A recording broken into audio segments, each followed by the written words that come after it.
வணக்கம். பல்வேறு அரசு விழாக்களில் பங்கேற்பதற்காக தமிழக இளைஞர் நலன் மற்றும் விளையாட்டு மேம்பாட்டுத்துறை அமைச்சர் உதயநிதி ஸ்டாலின் மதுரைக்கு வந்துள்ளார். நேற்று மதுரை ஒத்தக்கடையில் நடந்த விழாவில் மகளிர் சுய உதவி குழுக்களுக்கு 2500 கோடி மதிப்பிலான சுழல் நிதி கடன் உதவியை அமைச்சர் உதயநிதி ஸ்டாலின் வழங்கினார். மேலும் மதுரையில் 11,500 பயனாளிகளுக்கு வீட்டுமனை பட்டா வழங்கியுள்ளார். பொதுமக்களுக்கு பட்டா வழங்கும் நிகழ்ச்சியில் பேசிய அமைச்சர் உதயநிதி ஸ்டாலின், திட்டங்களை மக்கள் தேடி செல்லும் காலம் போய் மக்களை தேடி திட்டங்கள் செல்கின்றன என தெரிவித்துள்ளார். இதையடுத்து மதுரை மாட்டுத்தாவணி பேருந்து நிலையத்திற்கு திடீர் விசிட் அடித்தார் அமைச்சர் உதயநிதி ஸ்டாலின். மதுரை மாட்டுத்தாவணி பேருந்து நிலையத்தில் ஆய்வு செய்த உதயநிதி ஸ்டாலின், பேருந்து நிலையத்தில் உள்ள பயணிகள் அமரும் இடம், காத்திருப்பு அறை, கழிவறை ஆகிய பகுதிகளுக்கு சென்று ஆய்வு நடத்தினார். மேலும் மாட்டுத்தாவணியில் பேருந்துக்காக காத்திருந்த பயனாளிகளிடம் கலந்துரையாடி பேருந்து நிலையத்தில் உள்ள வசதிகள் குறித்து கேட்டறிந்தார். பொதுமக்கள் தெரிவித்த குறைகளை கேட்டு அது தொடர்பாக நடவடிக்கை எடுக்குமாறு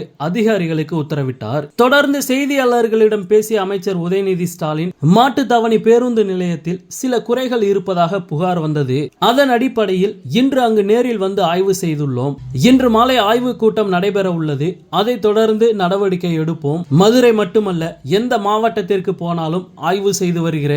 அந்த அடிப்படையில் எங்கும் ஆய்வு நடத்தினோம் என தெரிவித்துள்ளார். முன்னதாக மதுரை மாவட்டம் மட்டுமின்றி தென் மாவட்ட மக்களின் மருத்துவ தேவைக்கு முக்கிய பங்காற்றி வரும் மதுரை அரசு ராஜாஜி பொது மருத்துவமனையில் அமைச்சர் உதயநிதி ஸ்டாலின் ஆய்வு மேற்கொண்டார். அப்போது சிகிச்சைக்காக வருகை தந்திருந்த பொதுமக்களிடம் மருத்துவமனையில் உள்ள வசதிகள், சிகிச்சையின் தரம் உள்ளிட்டவை குறித்து கேட்டறிந்தார்.